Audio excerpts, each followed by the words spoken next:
औषध नाही, इंजेक्शन नाही, आता ऑपरेशन शिवाय पाठ आणि मानेच्या दुखण्यापासून आराम मिळवा. NC wellness centre, Naval petrol पंपासमोर, रेल्वे लाईन, सोलापूर. सोलापूर शहर व जिल्ह्यात 1 जानेवारी ते 3 मे 2026 या काळात तब्बल 28 खून झाल्याची माहिती समोर आली आहे. चरित्र्यावर संशय, प्रॉपर्टीचा वाद, पैसे, दारू अशा कारणातून या खुनाच्या घटना घडल्याचे पोलिसांनी सांगितले. संसारात संशयातून वाद होऊ लागले आणि त्यातून खून झाले आहेत.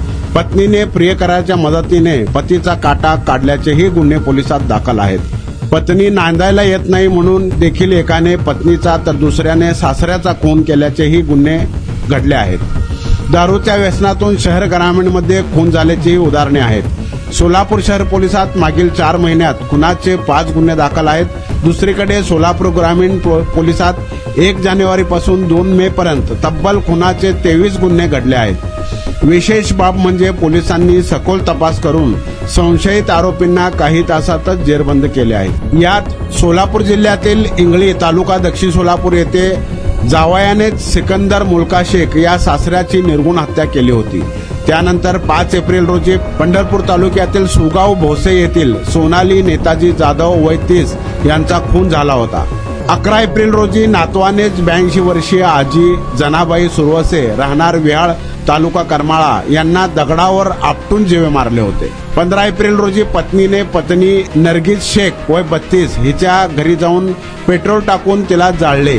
27 एप्रिल रोजी वडदेगाव तालुका मोहोळ येथे मित्राने पैशाच्या वादातून दत्ता बागल वय 38 यांचा खून केला होता. बोरामणी तालुका दक्षिण सोलापूर येथे दिरानेच भावजय व तिच्या 2 मुलांना तलवारीने वार करून झोपेतच संपवले. मारहाणीच्या घटनेत मृत व संशयित आरोपींनी एकमेकाविरुद्ध पोलिसात फिर्याद दिल्या होत्या.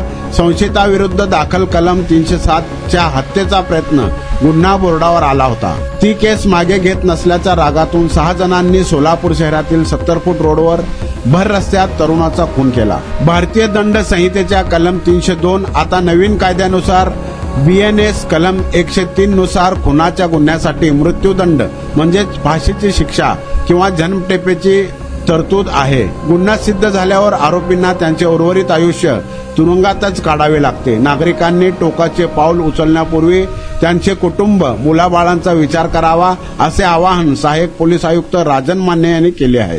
आणि आता अवस्था अशी व्हायला लागली होती की मी बसत किंवा उभं राहत नव्हतो, तर जास्तीत जास्त झोपून राहायचा प्रयत्न करायचो. सलगपणे आपण एखादं काम करायला लागलो की बॅकमध्ये पेन येतोय. सुरुवातीला मी त्याला इग्नोर करायचा प्रयत्न केला. त्याच्यानंतर मला जाणवलं की इग्नोर करून हे काही कमी होत नाही. या ट्रीटमेंटच्या दरम्यान मला कुठलेही गोळ्या किंवा इंजेक्शन घेण्यासाठी सुचवलं गेलं नाही. मला पाठदुखीचा खूप त्रास होता. आयुष हॉस्पिटल जयसिंगपूरमध्ये दाखवलं. त्यांनी त्यावर मला सर्जरीचा सल्ला दिला. त्यामुळे मी आज साधारणपणे 90% पर्यंत रिलीफ आहे.